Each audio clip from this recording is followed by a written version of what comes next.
ማለት ነው ኦኬ እንግዲህ አሁን ወደዛ ስትወሰድ መቼም ከመሰረታዊ ትምህርት ነው የሚጀምረውና እዛ ትምህርቱን አገኘህ ማለት ነው ኦኬ ሌላ አማራጭ የለኝማ በቃ እዛ ሻሸመኔ እያለሁ በቃ ቋሚ ተሰላፊ ሆንኩኝ ጀነስ ኦኬ አስተማሩኝ አጠመቁኝ በርግጥ ሰውየው እዛ የነበሩት በጣም ጥሩ ሰው ናቸው ቢሾፕ ታከለ ወልደ ማርያም ይባላሉ በጣም ጥሩ ሰው ናቸው ሰውየው እንደዚህ ነው እምነቱን የተቀበልኩት ኦኬ እንደው አሁን እዛ ስትማር እንግዲህ የመጀመሪያ መረዳትህን ያመጣኸው በገባህ ልክ መጽሐፍ ቅዱስ በሚለው መንገድም ሆነ አልሆነ ስናፈታቱ ትክክልም ሆነ አልሆነ እንግዲህ ሃይማኖትን ተምረህ የቆምከው መጀመሪያ በሐዋርያት ቤተክርስቲያን ውስጥ ነው ማለት ነው መሰረተ እምነታቸው ምንድነው መሰረተ እምነታቸው ተለዋዋጭ ነው በየጊዜው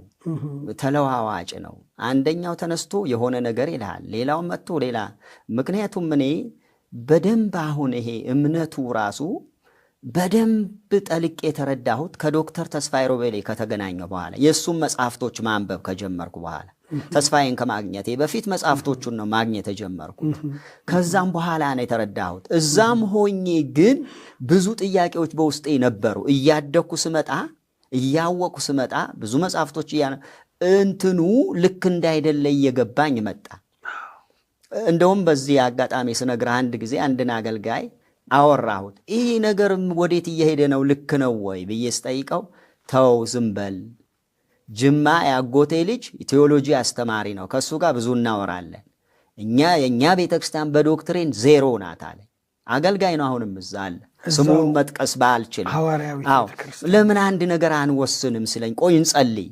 አለኝ እዛም እያለሁ ብዙ ነገር ገብቶኛል እዛ ሆነው ብዙ ጥያቄ ያለባቸው አሉ ማለት ነው እዛ ሆነው አሁን እንዴት ነው አሁን እዛው ቤተ እምነት ውስጥ ሆነው አሁን እንዳልከኝ አይነት ሰዎች አሉ ማለት ነው አሉ በጣም አሉ በተለይ አሁን ላይ ይሄ እንደኔ አይነቱ ወጥቶ ሚዲያ ላይ መናገር ከጀመርኩ በኋላ ሌሎችም ማን እንዳለ ጎበዝ ልጆች እነ ዳኒ ሌሎችም የወጡ የሚጽፉ እዚህ ላይ የወጡ ደግሞ አሉ የወጡ እነ ዶክተር ደስታ ካማል አይነት አሜሪካን ሀገር ሌሎችም ወንድሞች አሉ የወጡ በጣም በብዛት ውስጥ ያለው ግን ቤቱ ይቁጠረው ጥያቄ ያለው ህዝቡ በጣም ጥያቄ ያለው እነሱም አሁን ጭንቅ ላይ ናቸው ምን እናርግ እያሉ ነው ምክንያቱም ህዝቡ እየጠየቀ ነው ለምን ድሮ አይነኩም አይጠየቁም ማንም አይነካቸው ማንም አይጠይቃቸው አሁን ግን በሩ ተከፍቷል ሰው ጥያቄ ያለው ሰው በጥያቄ ተወጥሯል አሁን ውስጥ ራሱ መጠየቅ ጀምሯል በዚህም እግዚአብሔር ይመስገን እኔ ጋር የሚደውሉ አሁን በጣም ብዙ ሰዎች ናቸው ቤተክርስቲያኒቱ ውስጥ ጠያቂ ትውልድ ተፈጥሯል በደንብ ቤተክርስቲያን የሚለውን ይዘን ጠያቂ ትውልድ ተፈጥሯል ብቻ ሳይሆን እየወጣ ነው ወደ አብያተ ክርስቲያናት እየገባ ነው አንዳንዱ ደግሞ አድፍጦ ተቀምጧል አሁን የኛ ስንፍና ነው እንጂ በጣም ብዙ ህዝብ እየጠየቀ ነው እኔ የምልህ ግን ቄስ አሁን እንደው አንድ እንግዲህ መረጃ ስናይ ተስፋዬ ሮቤሌም በቅርቡ ሰፊ የክትከታ ዘመቻ ወይም ደግሞ እምነትን የመከላከል የቅበተ እምነትን እንቅስቃሴ አድርጎ ነበር በተለይ በደቡብ ክፍል ላይ ከ81,000 በላይ ከወንጌላውያን አማኞች ወደ ኦንሊ ጂሰስ ወይም ወደ ሐዋርያት ቤተክርስቲያን እንደፈለሱ ከ81,000 በላይ ትክክለኛ ቁጥሩ ምናልባት አንተ ጋር ይኖር እንደሆነ ይነገራልና ከዚህ ወደዛ የሚሄደው ሰው ቁጥር ቀላል ነው እንዴ አይደለም በአብዛኛው ሰው የሚወስዱት ከፕሮቴስታንት ነው ከመካነ ኢየሱስ ከቃለ ሕይወት ከሙሉ ወንጌል ከገነት ከመሰረተ ክርስቶስ ከሕይወት ብርሃን ከጉባኤ እግዚአብሔር ከሌሎችም ምክንያቱም እምነቱ ከሌላው ለማምጣት አቅም የለው ልክ አሁን ካቶሊኮች አሉ ኦርቶዶክስ ተዋህደዋለች ከነዛ ብዙ አይወስዱም ለምን መሰለ ይሄ አንድ እግር ኳስ ተጫዋች ጎል ሲያስገባ ፕሊስ ትንሽ ፈቀቅ በል ብለው አይደለም ያስገባው አታሎ ኮምኮ ነው የማታለል ዘመቻው እየተደረገ ያለው በፕሮቴስታንት ላይ ነው ምክንያቱም ይሄ እነሱ የሚያስተምሩት ትምህርት ከዓለም የማውጣት ከኃጢአት የማንጻት ከአጋንንት የማውጣት አቅም የለውም። ይሄ ፕሮቴስታንቱ ዓለም የሚናገረው ነገር በሰው ላይ ተጽዕኖ የመፍጠር ጉልበት ኃይል አለው። ኢየሱስ የእግዚአብሔር ልጅ ነው፣ ያድናል፣ መዳን በኢየሱስ ስም ነው። አዎ ይሄ እንዲህ አይደለም የነሱ። አሁን በእነሱ ትምህርት አብም ወልድም መንፈስም ኢየሱስ ስለሆነ ማይሰማቸዋል። ለምሳሌ አንድ የተጠመቀ ኦርቶዶክስ ና ተጠመቅ ቢሉት ዞር በል ነው የሚሉት። በ40 ቀን የተጠመቁ ነው። ፕሮቴስታንቱ ጋር ግን እንደነሱ መጽሐፍ ቅዱስ ይዛል፣ እንደነሱ በልሳን ይጸልያል፣ እንደነሱ ይዘምራል። ተመሳሳይ መስለው መጥተው ነው የሚያግዙት። እኔ በጣም ማዝነው ከዚህ ከአብያተ ክርስቲያናት ወጥቶ እነሱ ጋር የሚገባ ሰው እጅግ አዝንለታለሁ በእውነት። እንግዲህ አሁን የፕሮቴስታንትና የነሱ ስታይ ከውጭ ለሚመለከት ሰው መረዳት ለሌለው ተመሳሳይ ነው የሚመስለው። ብዙዎቹ እንደው በተለምዶ ጴንጤ በሚባለው በዛ ደረጃ ነው የሚፈርጁት። ግን እጅግ በጣም የተለያየ ያስተምሮ ልዩነት እንዳለ እና ያኛው ስሁት እንደሆነ የሚረዱ ጥቂቶች ናቸው። እንደው እስቲ የነሱን አበይት ኑፋቄዎች አሁን የሐዋርያዊት ቤተክርስቲያን የምታስተምራቸውን የተሳሳቱ አስተምሮች እስቲ አንሳለ። የተሳሳቱ አስተምሮች የመጀመሪያው ኢየሱስ ክርስቶስ ራሱ አብ ነው፣ ራሱ ወልድ ነው፣ ራሱ መንፈስ ቅዱስ ነው። አንዴ አብ ይሆናል፣ አንዴ ወልድ ይሆናል፣ አንዴ መንፈስ ቅዱስ ይሆናል። ውሃ ቅዳ ውሃ መልስ ነው። ይሄ መጽሐፍ ቅዱስ አያስተምረንም። መጽሐፍ ቅዱስ ታዲያ ስለዚህ ጉዳይ ምን ይላል ስትለኝ በማቴዎስ 3:16 ላይ ኢየሱስ ሲጠመቅ አብ ምን አለ? የምወደው ልጄ እሱ አይደለም ስሙት ያለ። ይሄ የአብ ድምፅ ነው። የምወደው ልጄ እርሱ ነው፣ እርሱን ስሙት አለ። መንፈስ ቅዱስ ደግሞ በርክብ አካል መጥቶ አረፈበት ይላል። ማቴዎስ 16 ደግሞ የወልድ ምስክርነት እንስማ። ሰዎች የሰውን ልጅ ማን ይሉታል ብሎ ጠይቆ ለጴጥሮስ ጋር መጣ። ጴጥሮስ አንተ ክርስቶስ የሕያው እግዚአብሔር ልጅ ነህ ሲለው በሰማያት ያለው አባቴ እንጂ ሥጋና ደም አልገለጠልህም አለው። አብ ስለ ወልድ መስክሯል፣ ወልድ ስለ አብ መስክሯል። እንዴት አንድ ናቸው እንላለን? እንደገና ስለ መንፈስ ቅዱስ ደግሞ እኔ እሄዳለሁ አጽናኙ ልክላቸዋለሁ አለ። ዮሐንስ 14:26 አካባቢ። እንዴት እነዚህን ጨፈላል ቀን አንድ እናረጋለን? ስተት ነው ይሄ፣ ስሁት ነው ይሄ። ይሄ የአጋንንት አስተምሮ ነው። አንደኛው ይሄ ነው። ሁለተኛው የተጠመቀን ሰው ያስፈራራሉ። የተጠመቀውን ሰው አልተጠመክም አልዳንክም እያሉ ያስፈራራሉ። ያው ተኩላ ስራው ምንድን ነው? ማስፈራራት። ጥምቀትን ከደህንነት ጋር ያገናኙታል። ለምሳሌ አንተ እነሱ አማኝ ነህ፣ አባትህ ለምሳሌ የሌላ እምነት ተከታይ ወይም ሌላ ዘመድ ቢሞትብህ በኢየሱስ ስም ተጠምቆ ነበር ይለዋል። አልተጠመቀም ካልካይ ያልዳነማ ይለዋል። አየህ። ግን መጽሐፍ ቅዱስ ምን ይላል? ዮሐንስ 3:18 በእርሱ በሚያምን አይፈረድበትም፣ በማያምን ግን በአንዱ በእግዚአብሔር ልጅ ስላላመነ አሁን ተፈርዶበታል። አሁን መቼ? አሁን ፍርድ ውስጥ ያለው ሰውዬ ባለመጠመቁ ሳይሆን ባለማመኑ ነው። ሌላ ዘውትረው የሚያነሱት ጥቅስ አለ፣ እሱን ልናገር። ማርቆስ 16:15 እንዲህም አላቸው፣ ወደ ዓለም ሁሉ ሂዱ፣ ወንጌልን ለፍጥረት ሁሉ ስበኩ፣ ያመነ የተጠመቀም ይድናል፣ ያላመነ ይፈረድበታል። ወደ ፍርድ ሲመጣ ምንድን ነው ያለው? ያላመነ ሰው ይፈረድበታል። መቼ? አሁን። ስለዚህ እነሱ እንኳን ጥምቀትን ከፍርድ ጋር አያይዞ አላነሳውም። ለምሳሌ ያ ከክርስቶስ ጋር የተሰቀሉ ሁለት ወንበዴዎችን ጌታ ሆይ አለው። እነሱ ጌታ ነው አይሉም። ስለዚህ ይሄ በዚህ አጋጣሚ ጌታ ሆይ በመንግስት በመጣህ ጊዜ አስበኝ ሲለው ዛሬ በገነት ከኔ ጋር ትሆናለህ አለው። ይሄ ሰውዬ አልተጠመቀም፣ ሲጠመቅ አናይም። እንግዲህ ኢየሱስ ባለቤቱ እዛ አለ። እሱ ከፈቀደለት እኛ የምን ምቀኛ ነን? የማን ምቀኛ ነን? ዛሬ ነው ያለው። ዛሬ በገነት ትሆናለህ አለ። ከኔ ጋር ትሆናለህ ነው ያለው። ይሄ ሰውዬ አልተጠመቀም። ስለዚህ አንድ የሚሉት ነገር ደግሞ አለ። ሰው በኢየሱስ ክርስቶስ ስም ካልተጠመቀ አይድንም ይላል። የቱ ጋር ማስረጃ ይስጡ? ስለዚህ መጠመቅ ስራን ይፈልጋል ማለት ነው። ስራን ይፈልጋል ማለት ነው። እስቲ ማስረጃ ይስጡኝ። አንድ ቦታ እንኳ ሐዋርያት ሥራ ነው የሚጠቅሱት በአብዛኛው በጌታ በኢየሱስ ክርስቶስ ስም ያልተጠመቀ ሰው አይድንም የሚል አንድ ጥቅስ ይስጡኝ። እኔ ግን አሁን እንዴት እንደሚያድን አይተናል። በሌላም የሐዋርያት ሥራ 4:12 መዳንም ይልና በሌላ ይላል። በሌላ በማንም የለም እንድንበት ዘንድ ከሰማይ በታች ለሰዎች የተሰጠ ስማ ኢየሱስ የለም ጥምቀት እዚህ ጋር። ስለዚህ ዋና ክርክራቸው ምንድነው? ህዝቡን የሚነዱት በምንድን ነው? ጥምቀት በሚል ማስፈራሪያ ሲስተም። ኦኬ እንግዲህ እዚህ ጋር አንድ ያነሳልኝ ነገር ኢየሱስ ጌታ ነው አይሉም።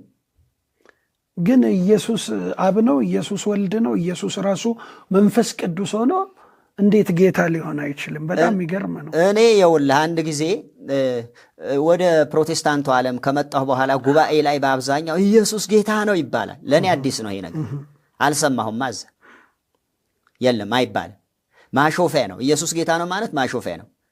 እናንተን ስንተች ምንድን ነው የምንለው? ጌታ ይባረኮች፣ ጌታ ይባረኮች ሙድ ነው ይሄ እንጂ ኢየሱስ ጌታ ነው አይባልም።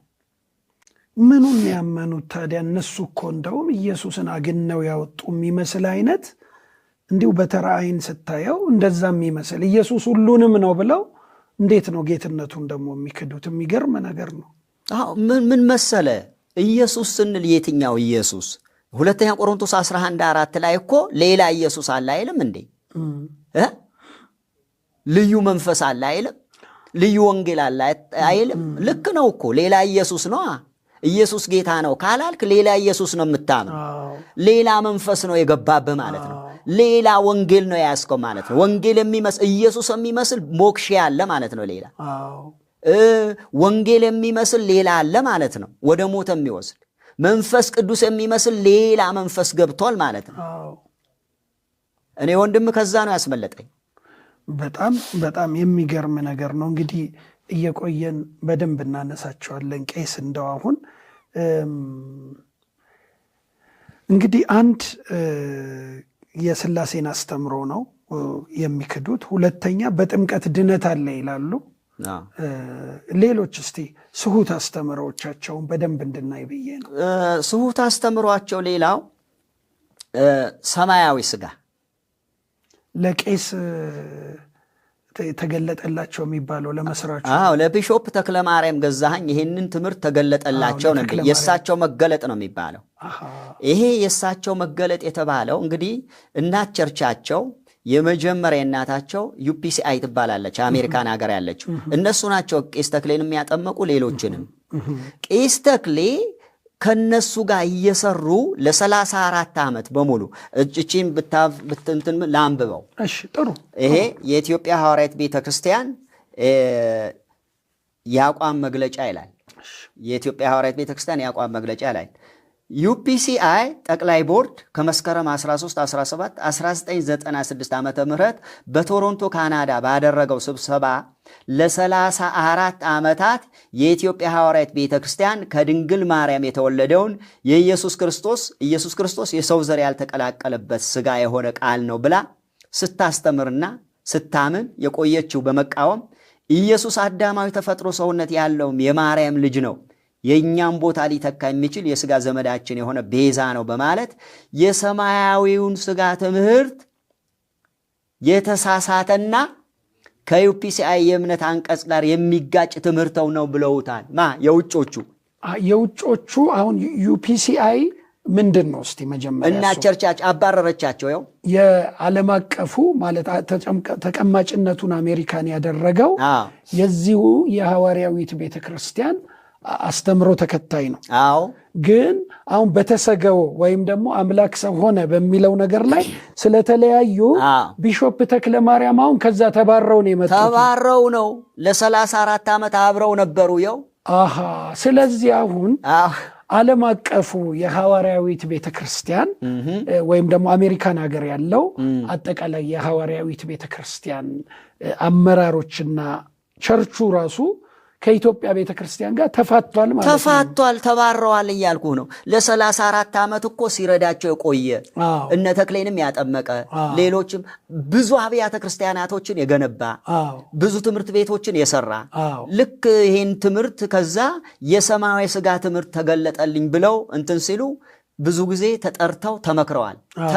ተመክሮ እሺ የማይል ብለው አውግዘውታል። ይሄ የተወገዘ ትምህርት ነው። ይሄ ትምህርት የት ነው ያለው ብትለኝ ኢትዮጵያ ውስጥ ብቻ ነው ያለው። አሁን የኛ አብያተ ክርስቲያናት የዋሃን ደግሞ ሁሉም ስፍራ ያለ ይመስላቸዋል።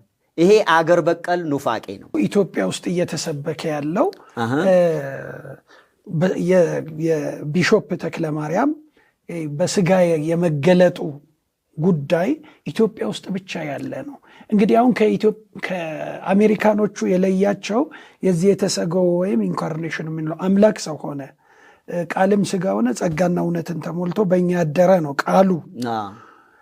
እቺ የኢትዮጵያ ሐዋርያዊት ቤተክርስቲያን ከዚህ አንጻር ከአሜሪካኖቹ እንዴት ነው የተለያዩት? ምን ብለው ነው የሚያምኑት ነው? ለአድማጮቻችን ለተመልካቾቻችን ግልጽ እንዲሆን ነው። ጥሩ ነው። እነዛ የውጮቹ ኢየሱስ ክርስቶስ የሰው ዘር ነው፣ የሰው ልጅ ነው፣ በስጋ መጣ ብለው ያምናሉ። በእርግጥ አብ ነው ይላሉ እነሱም። እነዚህ ግን ሰው ይመስላል እንጂ ሰው አይደለም።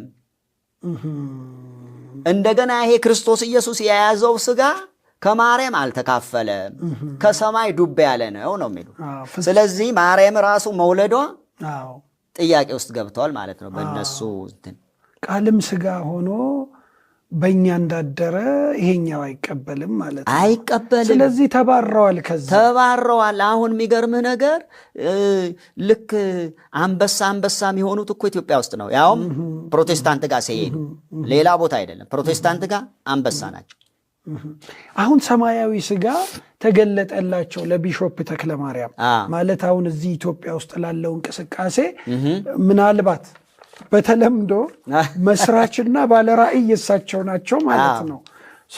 ከዓለም አቀፉ ወይም ደግሞ አሜሪካን ሀገር ካለው ተገንጥለው ከመጡ በኋላ ሰማያዊ ስጋ ተገለጠልኝ። ለእሳቸው የተለየ የተገለጠው ነገር ምንድን ነው? ሰማያዊ ስጋ ይኸውልህ፣ ይሄ ሰማያዊ ስጋ ደግሞ የጸደቀው በፊርማ ነው። በፊርማ ነው። አሁን ለምሳሌ ዝም ብለው አይደለም፣ በፊርማ ነው። በ1996 ዓመተ ምህረት መስከረም 22 እና 23 እነዚህ አሁን ስማቸው ማነበው ሰዎች ተጠርተው ፈርመው ነው የተገነጠሉት። በፊርማ የጸደቀ ሃይማኖት እንጂ የመጽሐፍ ቅዱስ ሃይማኖት አይደለም። ላንብብልህ። ቁጥር 6 በተለይ መዳናችን የተመሰረተበት ክርስቶስ የሰው ዘር ያልተቀላቀለበት ሰማያዊ ስጋ የመሆኑ ምስጢር ከመቼውም በበለጠ በተጠናከረ መልኩ በየአብያተ ክርስቲያናቱ ላይ ምዕመናንና ካህናት እንዲሁም የሰንበት ትምህርት ተማሪዎች በስፋት ትምህርቱን እንዲሰጥበት ለማድረግ የጠቅላይ ቦርድ አባላትና የየአጥቢያ መጋቢዎች በሙሉ ታላቅ አደራ ተጥሎባቸዋል። የኢትዮጵያ ሐዋርያዊት ቤተክርስቲያን ጠቅላይ ቦርድ። ይህ እንግዲህ ተመልካቾቼ ይሄ ሰማያዊ ስጋ የሚባለው ትምህርት በ1996 መስከረም 22 እና 23 ቀን በእነዚህ ሰዎች ፊርማ የጸደቀ ነው እንጂ የመጽሐፍ ቅዱስ ቃል አይደለም። ይኸው እኔ የምናገረው በማስረጃ ነው። ስም በማጥፋት በጥላቻ አይደለም።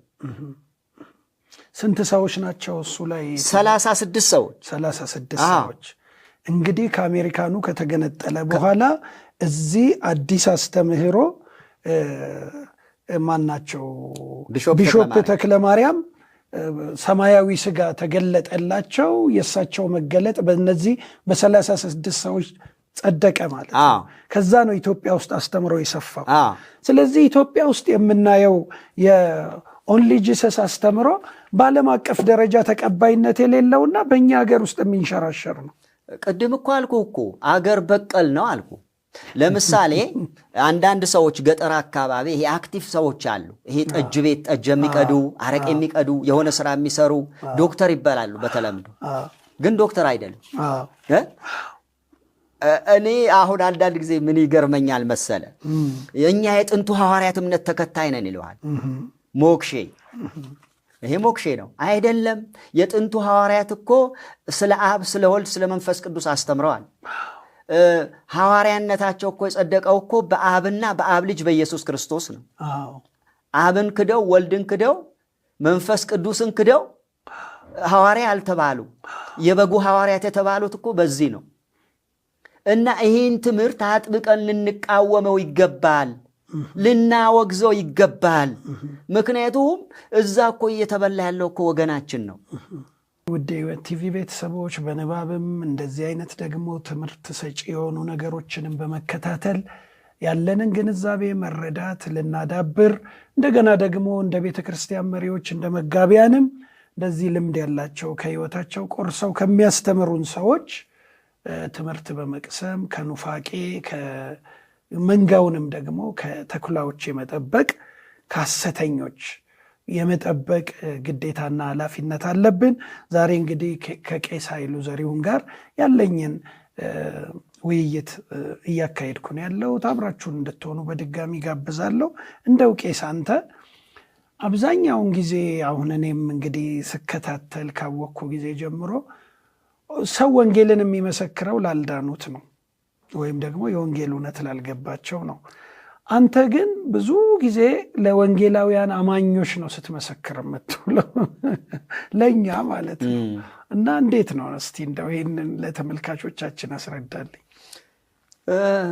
አዎ ምንድን ነው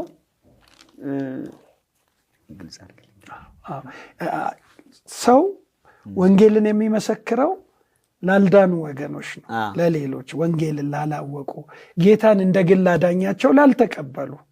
አንተ ግን ስትመሰክር የምትውለው ጌታን እንደ ግል አዳኛችን ተቀብለን በወንጌላውያን አማኞች ጥላ ስር ላለን ሰዎች ነው፣ ለእኛ ነው። ለምንድን ነው ነው እንትን ነው ምን መሰለ፣ እዛ ሐዋርያት ቤተክርስቲያን ሆኜ ለአብያተ ክርስቲያናት ልጆች ነው የምመሰክረው። እኔም ለምንድን ነው ለመሬት ነዋ። ለመሬት አያስቸግርም፣ ብዙ ጉልበት አይጠይቅህም። ለመሬት ነው። አንደኛ ሲስተሙ የተቃኘው በአብያተ ክርስቲያናት ነው። ሲስተሙ የተቃኘው ራሱ ያልከውን ብዬ ነው የምቀርብህ። ለምሳሌ የኔን ቋንቋ እኔ ያፈፈታሁበት ቋንቋ የሚናገር ሰው ሳገኝ ደስ ይለኛል። የሚለው ሁሉ እረዳዋል። በትርጉም አይደለም፣ ተግባቦት ይቀላል። ተግባቦት የተግባቦት ድልድይ አለ ማለት ነው። ይቀለኛል የሚለው ሁሉ ምን ማለቱ ነው ሳልል ሁሉ ይረዳዋል፣ እሱም ይረዳኛል። ስለዚህ ይረዱናል። እኔ ግን መሄደው እውነት ወንጌል ይዤ ሳይሆን ክፋት ይዤ ነው መሄደው። አየህ፣ ክፋት ይዤ ነው መሄደው፣ ውሸት ይዤ ነው መሄደው። ብርሃን ላይ ያለውን ሰውዬ ጨለማ ይዤለት ነው የሚሄደው። የተጠመቀው ሰውዬ ተጠመቅ ልለው ነው የሚሄደው። ልዩነቱ አየኸው? አዎ፣ በጣም ልዩነት አለው። እንደዚህ ነው። አሁን ለምሳሌ መንገድ ላይ ወንጌል ሲመሰከር፣ አሁን እንኳ ወንጌል ሲመሰከር ይከላከላሉ፣ ሰው ወንጌል እንዳይሰማ ያበላሻሉ። ንስሐ የሚገቡ ሰዎችን ያጣምማሉ፣ ሰው ወንጌል እንዳይሰማ። እንዲህ ሲያረጉ ደግሞ መጽሐፍ ቅዱስ አይዙም፣ ትራክት አይዙም፣ ዝም ብለው ባዶ እጃቸው ይወጣሉ ሊያበላሹ። ምንድን ነው ይሄ? ለምንድን ነው? ተሰሎንቄ ምዕራፍ 2 ቁጥር 15 ጀምረን ስናነብ በተሰሎንቄ ቤተክርስቲያን የተደረገ ነገር ምንድን ነው? አሕዛብ እንዲድኑ እንዳንነግራቸው ይከለክሉናል፣ ቁጣው ግን ፈጽሞ ወደ እነሱ ደርሷል ይላል። አየኸው? አሕዛብ እንዳይድኑ እኮ ነው። እነዚህ ሰዎች ስታይ ከላይ ጌታ ኢየሱስን ይቃወማሉ፣ ነቢያትንም ገደሉ፣ እኛንም አሳደዱ ይልና አሕዛብ እንዲድኑ እንዳንናገራቸው ይከለክሉናል፣ ቁጣው ግን ወደ እነሱ ፈጽሞ ደርሷል ይላል። እኔ አንድ ክርስቲያን መጽሐፍ ቅዱስ የሚያነብ ሰው በእግዚአብሔር አምናለሁ የሚል ሰው እንዴት ወንጌል ሲመሰከር ይቃወማል? ይህ ምን አይነት መንፈስ ነው? ቅድም የነገርኩ ሌላ መንፈስ ነው። በአብዛኛው መንገድ ላይ ወንጌል ሲመሰከር መከራ ከሚያሳዩ ሰዎች የሐዋርያት ቤተክርስቲያን ልጆች ናቸው። ሰው እንዳይድን ሰው ወደ ብርሃን እንዳይመጣ በቃ ተልኳቸው ይሄ ነው።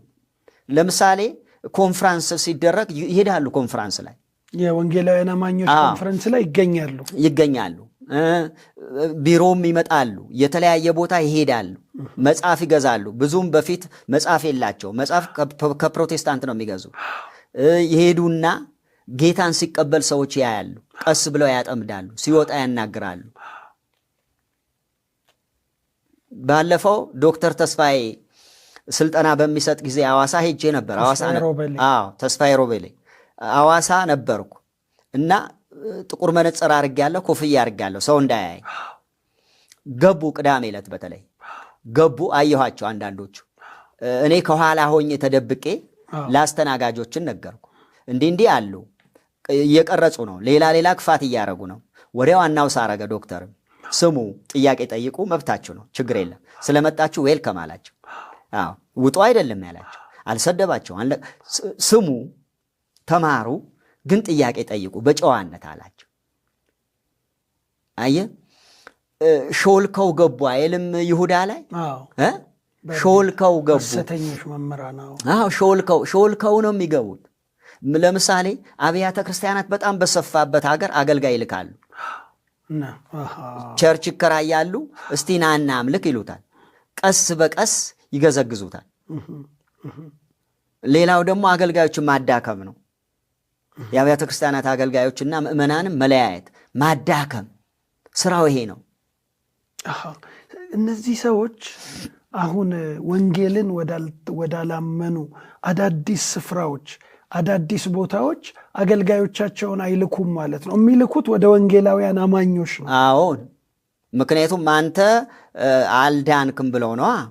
በእነሱ እሳቤ እኮ አንተ አልዳንክም፣ እኔ አልዳንኩም።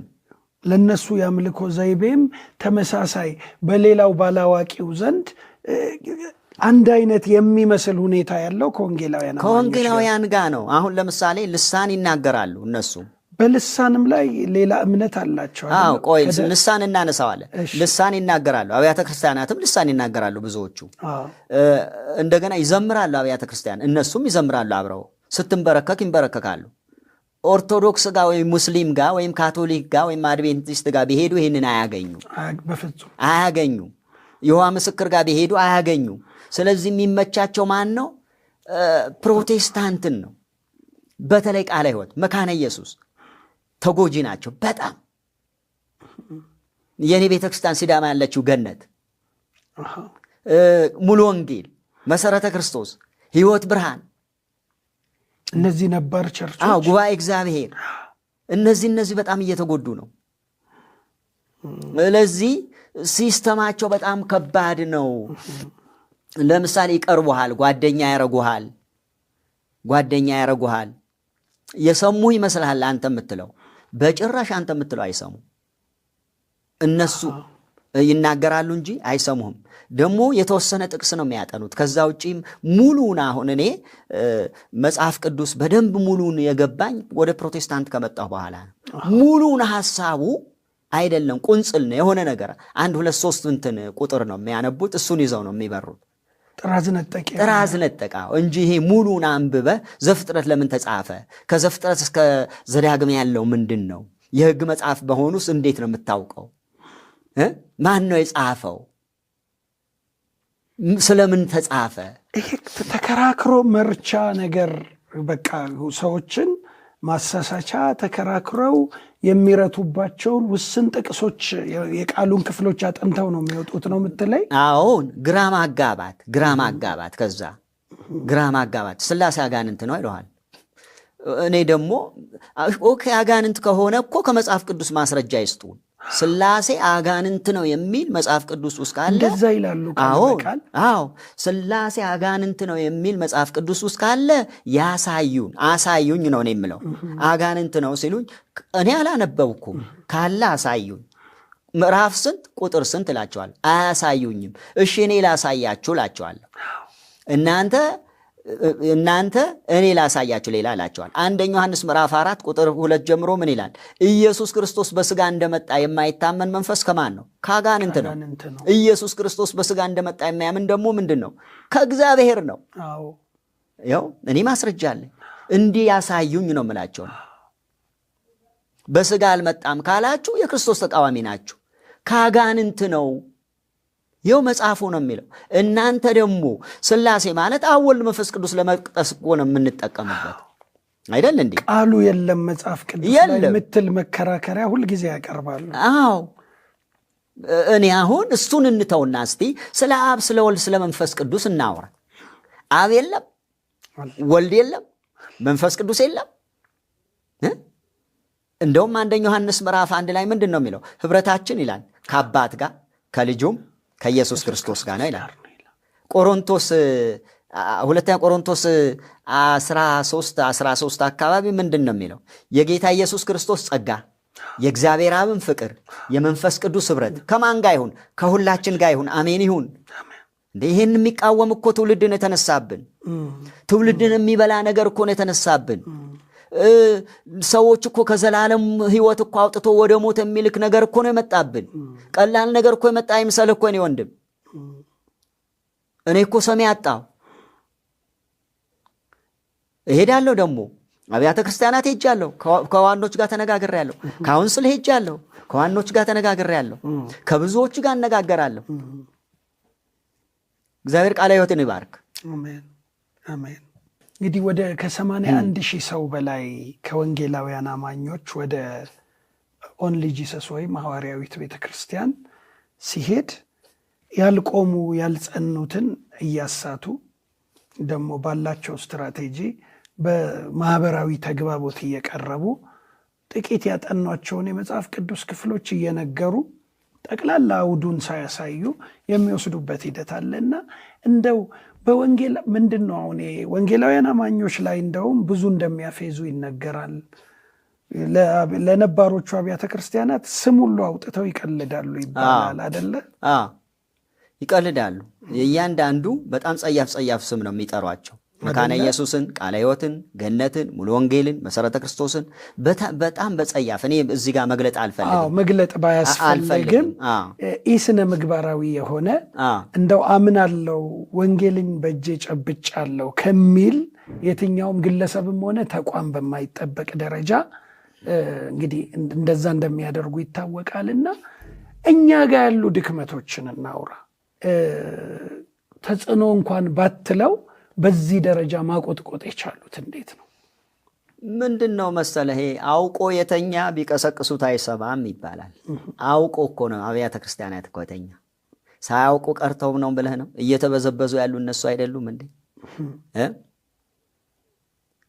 በጣም እኮ የሚያሳዝንህ ነገር እኮ ነው።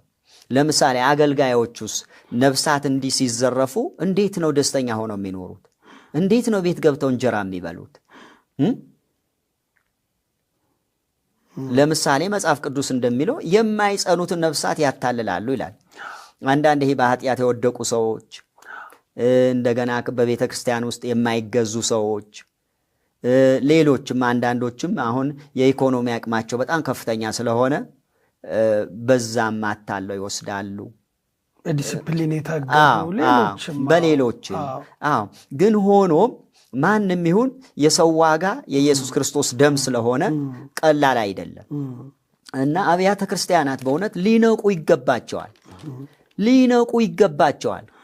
ለምሳሌ አንዳንድ ቦታዎች ትልልቅ አዳራሾች እየተሰሩ ነው። ይሄ ለስብሰባ አዳራሾች ስም መጥራት ባልፈልግም ያ ምንድነው ታርጌቱ? አብያተ ክርስቲያናትን እንዘርፋለን ነው። እና እንዴት ነው ዝም የምንለው? አደራ እኮ አለብን እኮ፣ ተጠያቂ ነን። ለጴጥሮስ ምንድን ነው ያለው ጌታችን ኢየሱስ ክርስቶስ? ትወደኛለህን አለው። ትወደኛለህን? ግልገሎቼን ጠብቅ፣ ጠቦቶቼን አሰማራ፣ በጎቼን ጠብቅ። እግዚአብሔር እኮ በየደረጃው እንድንጠብቅ ነው ያመጣን። ምናልባት እኛ ተሳክቶልን ጥሩ እየኖርን ልንሆን እንችላለን። እግዚአብሔር ግን ይጠይቀናል።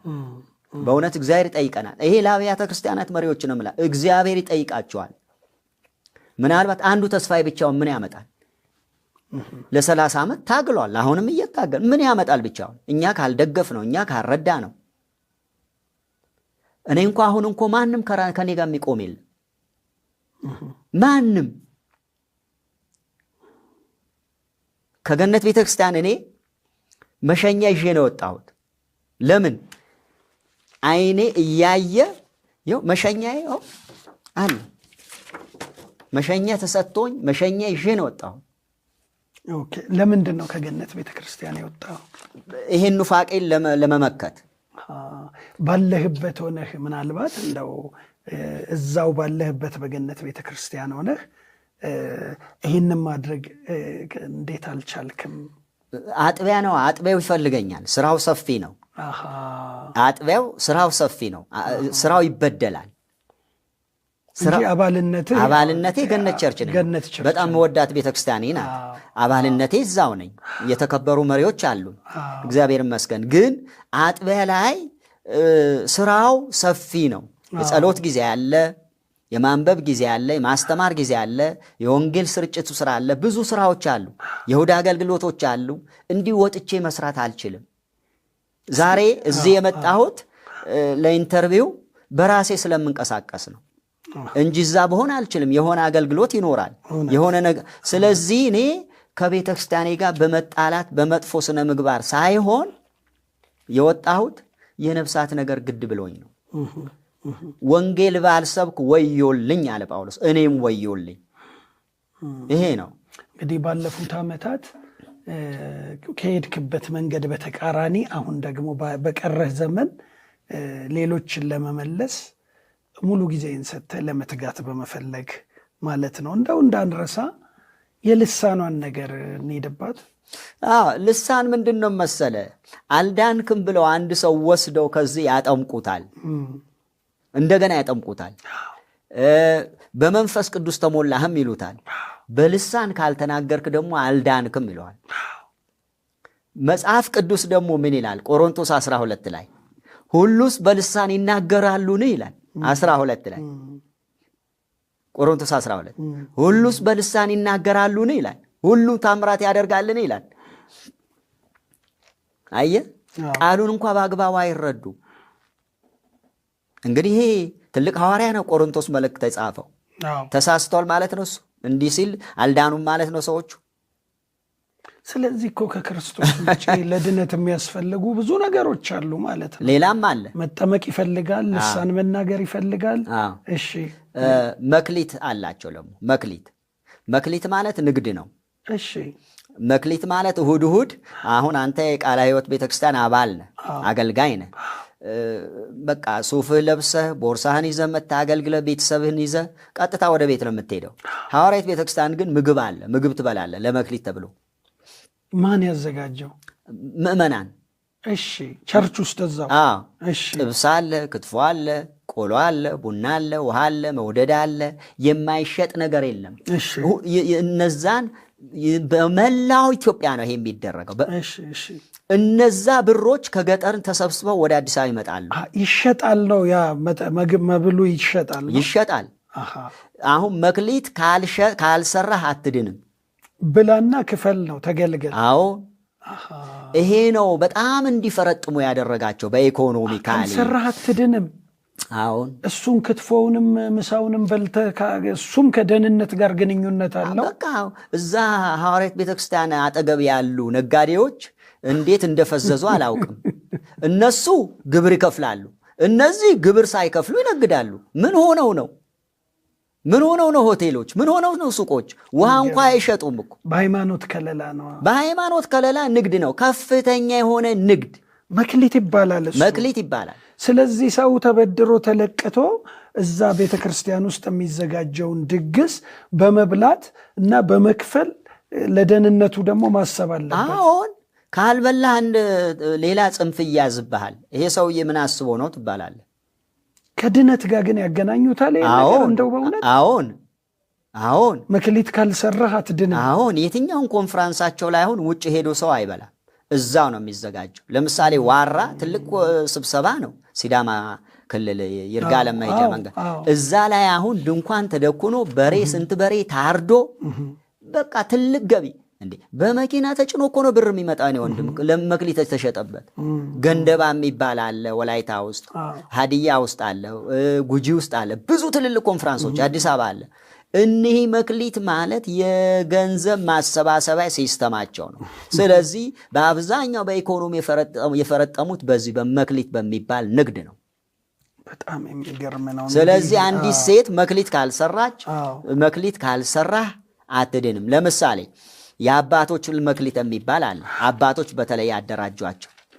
የእናቶች መክሊት የሚባል አለ። እናቶች በተለይ ያደራጇቸው። የወጣቶች መክሊት የሚባል አለ። ወጣቶች በተለይ አደራጇቸው። 3 አደረጃጀት። ይሄ ምንን ከማን የወረሱት መሰለ? ከደርግ። መኢገማ፣ መኢሰማ፣ አኢወማ። ከደርግ ነው ወረሱት። ወጣቶች ማህበር፣ ሴቶች ማህበር እና ገበሬዎች ማህበር ከዛ አለ የተወረሰው። አየው። ስለዚህ ይሄ መክሊት የሚባል ነገር ኧረ ኢትዮጵያ መንግስት የሚሰማኝ ከሆነ ስለ እግዚአብሔር ኧረ ስለ እግዚአብሔር የገቢ ማስገኛ ነው። ትልቅ ንግድ ነው። እኔ የገረመኝ የስትራቴጂው አይደለም ከድነት ጋር የተያያዘበት መንገድ። የጥንቷን የካቶሊክ ቤተክርስቲያን ታሪክ አስታወሰኝ እኮ በጣም ግርም ነገር ነውና እንደው ይሄንን እንደው እስቲ ወደዚህ ልምጣና አንተን ከስተት አንድ ነገር ብጨምርስ እዚህ ጋር ጨምር የምትለው ነገር የአባቶች መክሊት የሚባለው ወላጅ አልባ ህፃናት ማሳደጊያ ተብሎ ነው የሚሰበስበው። ይኸው ለ50 ምናምን ዓመት አንድም ልጅ አላሳደጉም እስከ ዛሬ፣ አንድም ህንፃ አልሰሩ። የአባቶች መክሊት የሚባለው ለልጆች ማሳደጊያ ነው። በድሃ አደጎች ስም ነው። 50 ዓመት ከ50 ዓመት በላይ ይሰበሰባል፣ ግን አንድም ልጅ አያሳድጉም። ግፍ እኮ ነው የሚሰራ። እኔ ወንድም መክሊት አሰባሰቡ ግን ይሄንን ምግብ በማብሰል እንደ ሬስቶራንት ምግብ በመሸጥ ብቻ ነው? ሌላም መንገድ አለ? ሌላም አለ። ለምሳሌ ዘማሪያን ካሴት ካወጡ የመሸጥ መብት የላቸውም። ለቤተ ክርስቲያን ይሰጣሉ። ጸጋ አይሸጥም ትባላለህ። መዝሙሩ ከወሰዱብ በኋላ እነሱ ግን ይሸጡታል በብዙ ሚሊዮን። ከዛስ እነሱ ጋር ሲመጣ ግን ጸጋ ይሸጣል። ዘማሪው ጋር ሲሆን ግን ጸጋ አይሸጥም። ለምሳሌ ትራክት እኔ አሁን አንድ ጊዜ የምስራች ቸርች የሚባል መርካቶ አካባቢ ሄጄ እንዲህ ስነግረው አንድ ፓስተር እንካ ትራክት ወስደህ ስጥ ምናምን አለኝ። ገንዘብ የለኝም አለ። የምስራች መዝሙር ቤት ነው? አይደለም፣ ቸርች። ፓስተር አለሙ የሚባሉ አሉ እዛ እንትን አካባቢ እና ትራክት ወስደህ መስክር ምናምን አሉኝ። ከዛ መውጣቴም ስላወቁ ደስ ብሏቸው ገንዘብ የለኝም አልኳቸው። እምነትም ኧረ እንዲሁ ነው የሚሰጠው አሉ። እንዴ ትራክት አይሸጥም እንዴ ስላቸው አሉ። ምክንያቱም ትራክትም ገዝተህ ነው የምትሰጠው። ምንም ነገር በነፃ የሚባል ነገር የለም። በሙሉ ገቢ ወዴት ነው የሚገባው? ወደ እነሱ ነው። የአባቶች መክሊት ከ50 ዓመት በላይ ሄዶ በድሃ አደጎች ስም ተሰብስቦ ምንም ነገር አልተሰራም። ምንም ነገር አሁን ግን ይሄ ኦዲት የለም ማለት እንደው የቤተ ክርስቲያንን ሀብት መተዳደሪያ ደንብ የለውም። የቤተ ክርስቲያን ሀብት ይኖራቸዋል። ግን ምን መሰለ ሲስተሙ ከባድ ነው። ሲስተሙ ከባድ ነው። አሁን ግን ሰው እየነቃ ነው። በተለይ በህዝቡ ዘንድ በዚህ አሁን በሐዋርያት አማኞች ዘንድ አሁን ቅሬታ የለም። ይሄ በመሆኑ እንደው ጉርምርምታ ውስጥ ለውስጥ እንትን የለም ምንም። በቃ ህዝቡ ዝም ብሎ ነው የሚኖረው አለ። አሁን ላይ ጠያቂ ትውልድ ተነስቷል። አሁን ላይ እምቢ የሚል ትውልድ ተነስቷል። እንዴ ሰዎች እየወጡ ነው እኮ እየተደራጁ ነው እየወጡ ነው። ከዛ እኮ ይሄ እኮ ቀላል አይደለም። ግን ይሄ ንብረት አሁን ይሄ የ50 ዓመት ሙሉ በድሃ አደጎች ስም የሚሰበሰብ ነገር በዚህ በጣም ልቀው የከበሩ ግለሰቦች ደግሞ አሉ። በጣም ብዙዎች ከብረውበታል። ህንፃ ገንብተውበታል ለግላቸው። በቃ ማን ይጠይቀሃል? በጣም የሚገርም። እስቲ የእናቶችና የወጣቶችስ? የእናቶች አገልጋይ መርጃ ነው ተብሎ ነው ለስም።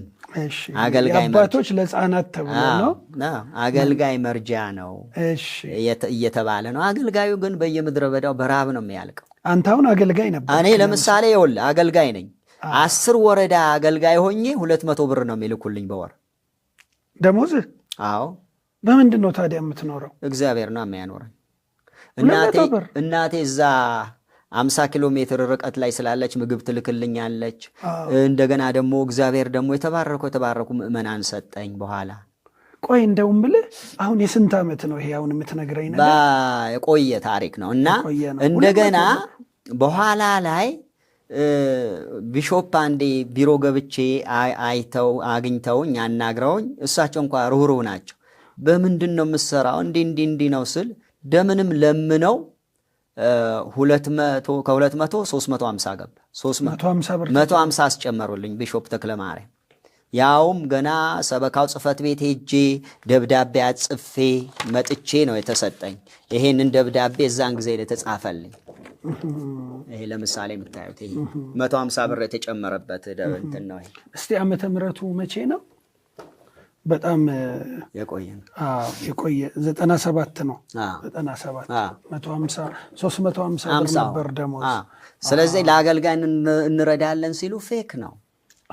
የእናቶችም እንደዚሁ ለአገልጋይ ተብሎ ለአገልጋይ ነው፣ ግን የት ነው የሚገባው? መሪዎች ጋር ነው አይታወቅም። የወጣቶችስ? እሺ የአባቶች ለሕፃናት ለዳደጎች፣ የእናቶች ለአገልጋይ፣ የወጣቶች መክሊትስ? የወጣቶች ለእንትን ይባላል። ይሄ ቸርች መስሪያ ነው ይባላል። ቸርች መስሪያ ነው በየሀገሩ ይባላል። አሁን ትልልቅ ህንፃዎች የሰሩት ኢትዮጵያ ውስጥ ዩፒሲአዮች ናቸው፣ እነሱ አይደሉም። ያው ሽፋን ያስፈልጋል። የሆነ ነገር ስትሰራ ሙስና ሲወስድ እኮ ሰው እኮ የሆነ ሽፋን ይፈልጋል። ለዚህ ወጥቶ ለዛ ማለት አለበት። ዩፒሲአዮች አሁን ጭራሽ አቁመዋል። እነሱ ከእነሱ ጋር ተለያይተዋል። ስለዚህ በኢትዮጵያ ውስጥ ያሉ የሐዋርያት ቤተክርስቲያን አባላት የተገነጠለች ቸርች እንዳለች ሎካል ቸርች እንዲሁ አገር በቀል የሆነች ከዛኛው ባስተምሮ የተገነጠለች በውጭው ዓለም የማትታወቅ ነች ማለት ነው። አትታወቅም። ከነሱ ጋር የሚሰራ የውጭ ዓለም አካል የለም ማለት ነው። ከዚህ ለስራ የሄዱ ኢትዮጵያውያን አሉ። እነሱ ናቸው እንጂ ከውጮቹ ጋር ግንኙነት የላቸውም። ሰማያዊ ስጋ የሚለው ነገር ቆርጧቸዋል። ኢየሱስ ሰው ይመስላል እንጂ ሰው አይደለም። እንደገና ደግሞ አብም ወልድም መንፈስም እሱ ነው። የተለያዩበት ትምህርቶች በጣም የሚገርም ነው። እንግዲህ ይሄ ብዙዎቻችን እንደው በሚገባ ልንረዳው የሚገባ ነገር ነውና ትልቅ ነገር ነው። እንግዲህ ወንጌላውያን አማኞች ከዚህ አንጻር እንትን ማድረግ አለባቸው። ምንድን ነው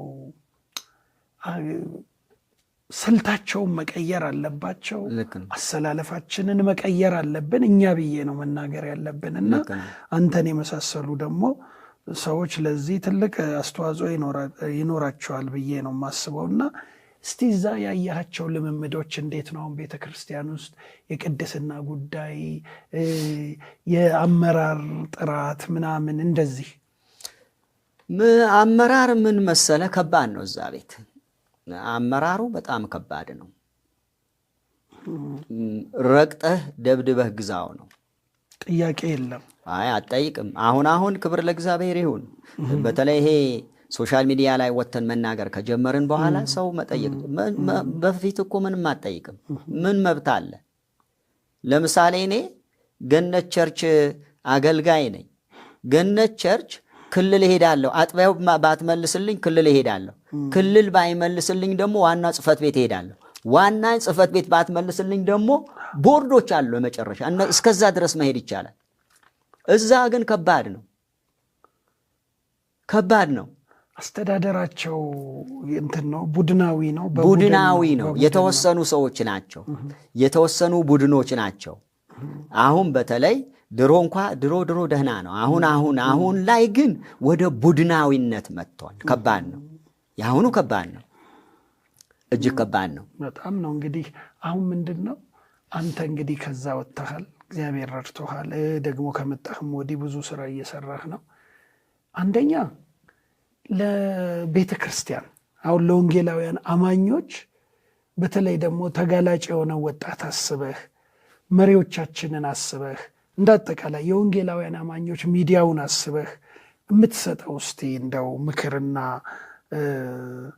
የምትሰጠው አጠቃላይ የሆነ መመሪያ ካለህ ምንድን ነው? መመሪያ ስልህ ያንተ የግል ሀሳብ እንዲህ ብታረጉ መልካም ነው የምትለው። ምክንያቱም ሚዲያዎቻችንም በሌላ ነገር ተይዟል።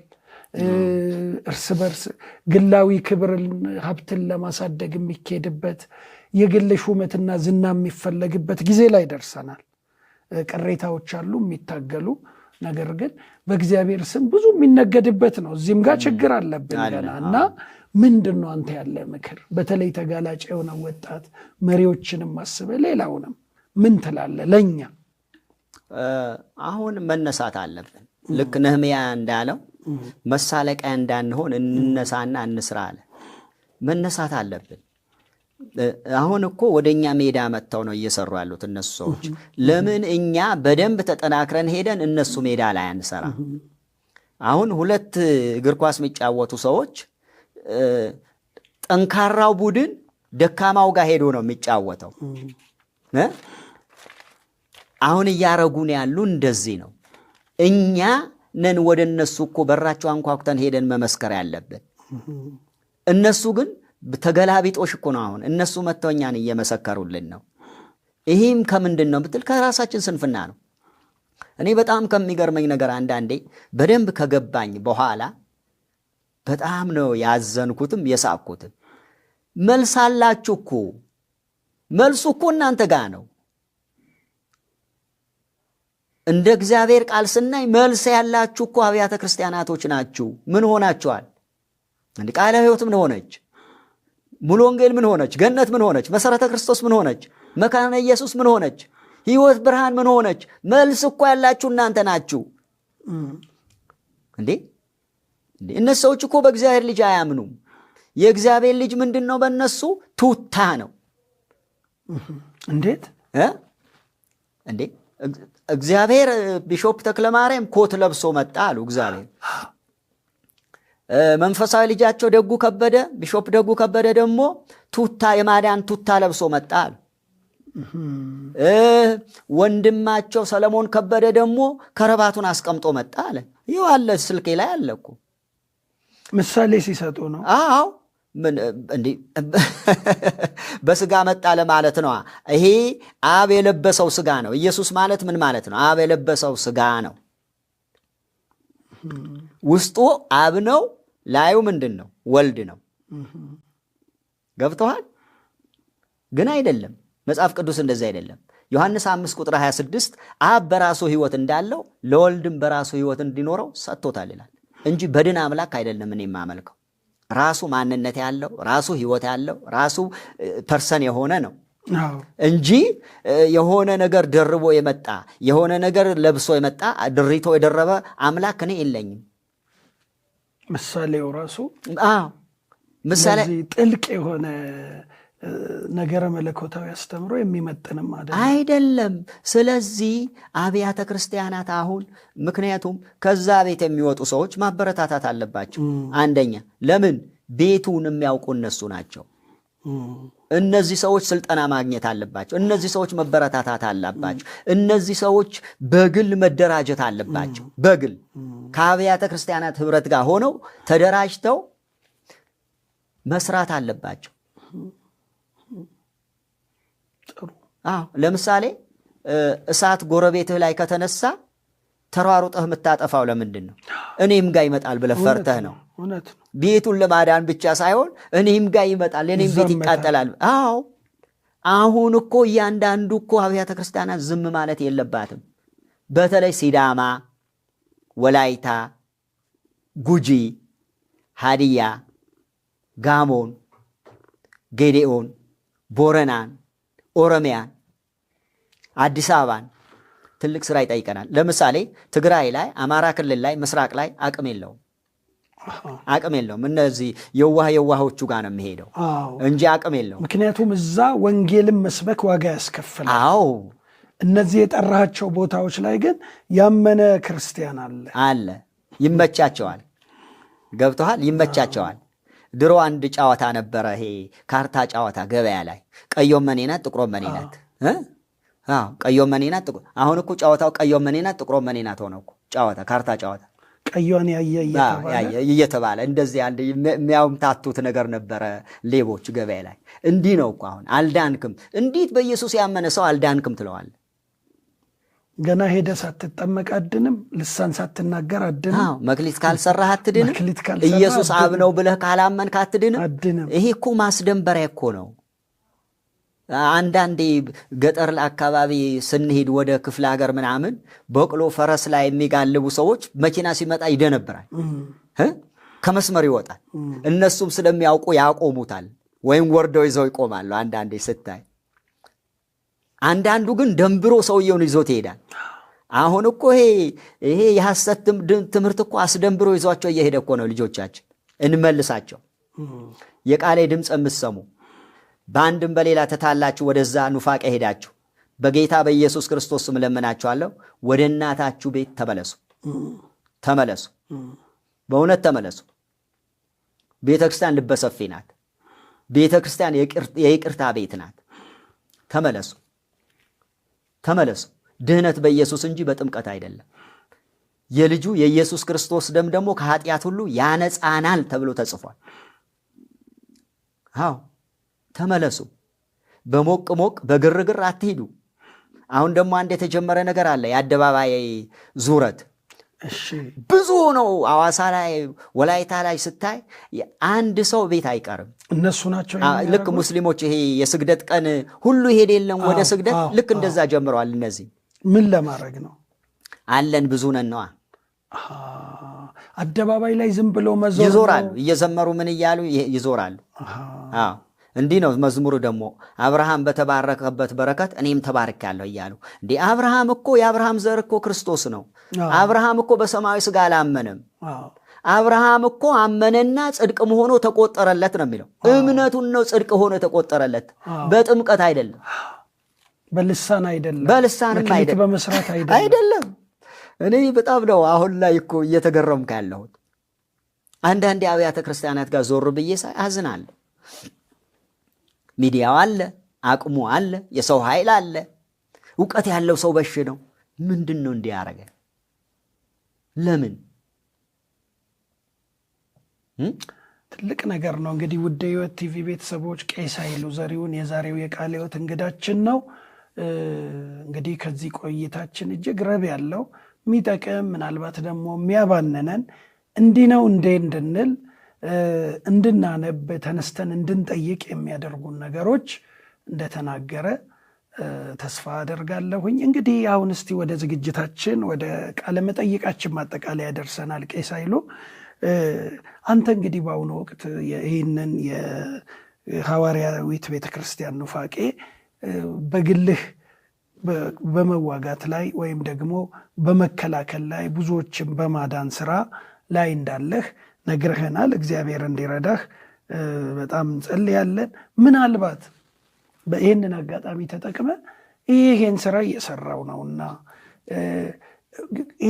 እንዲህ አይነት አስፈልጎት አለኝ፣ እንዲህ አይነት ድጋፍ ቢደረግልኝ የበለጠ ልሰራ እችላለሁኝ፣ በዚህ መንገድ ብትረዱኝ ብትደግፉኝ ብለህ አብያተ ክርስቲያናት ይሰማሉ፣ ግለሰቦች ይሰማሉ፣ ሌሎች ቡድኖች ይሰማሉ፣ የተለያዩ ሚኒስትሪዎች ይሰማሉ።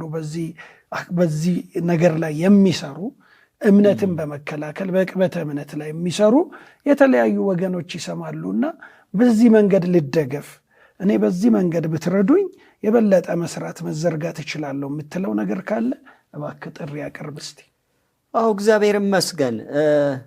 እኔ እንግዲህ አገልግሎቴን መሸኛ ይዤ የወጣሁት ይሄን ኑፋቄን ለመዋጋት ነው።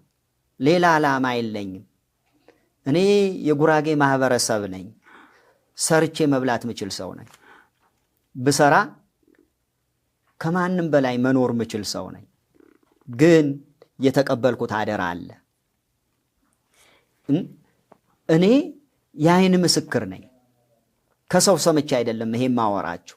እና ብዙዎች አሁን ለመውጣት ይደውላሉ እኔ ጋር። ምን ላርጋቸው? የት ላርጋቸው? ልጆች አላቸው፣ ቤተሰብ አላቸው፣ አቅም አጡ። እና እነዚህ ሰዎች አሁን እናንተ ደግፋችሁኝ ድምፄን የምትሰሙ በራሳችን ፍቃድ አውጥተን በራሳችን ተደራጅተን በአብያተ ክርስቲያናት ስር ሆነን ብንሰራ የበለጠ ውጤታማ እንሆናለን። አምናለሁ ይሄ ትምህርት አቅም የለውም። የነ ሙሴ በትሮቻቸው ምን አረገ ይችላል? ዋጠ ይችላል። ይሄ ኑፋቄ በእውነት ይዋጣል። እናንተ ካገዛችሁኝ፣ ከረዳችሁኝ፣ ከጸለያችሁልኝ፣ ካስተማራችሁኝ፣ ከመከራችሁኝ ከዚህም በላይ እግዚአብሔር ደግሞ ዶክተር ተስፋዬን ይባርክ። ተስፋዬ ሮቤሌ እግዚአብሔር ይመስገን፣ ስለሱ እግዚአብሔር ይመስገን። እና እባካችሁ ንቁ። ያው ስልኬን በሱ በኩል ታገኛላችሁ፣ በወንድሜ በኩል እንገናኝ። አንዳንድ ጥያቄ ያላቸውም ሰዎች ካሉ ጥሩኝ፣ እሄዳለሁ። ሰፋ አድርገን መነጋገር እንችላለን፣ ከነሱ ጋር መወያየት እንችላለን። ከዚህ መጽሐፍ ውጭ የሚነግሩን ካለ ይንገሩን። በዚህ መጽሐፍ ከተነጋገርን ግን እውነት ያለው እኛ ጋር ነው። ከዚህ መጽሐፍ ውጭ ካወሩን ግን ልክ ናቸው። በዚህ መጽሐፍ ግን ካወራን እውነት ያለው ቃለ ሕይወት ጋር ነው። ሙሉ ወንጌል ጋር ነው። መካነ ኢየሱስ ጋር ነው። ገነት ጋር ነው። ሕይወት ብርሃን ነው። ጉባኤ እግዚአብሔር ጋር ነው። አብያተ ክርስቲያናት ጋር ነው። ምክንያቱም እኔ መጀመሪያ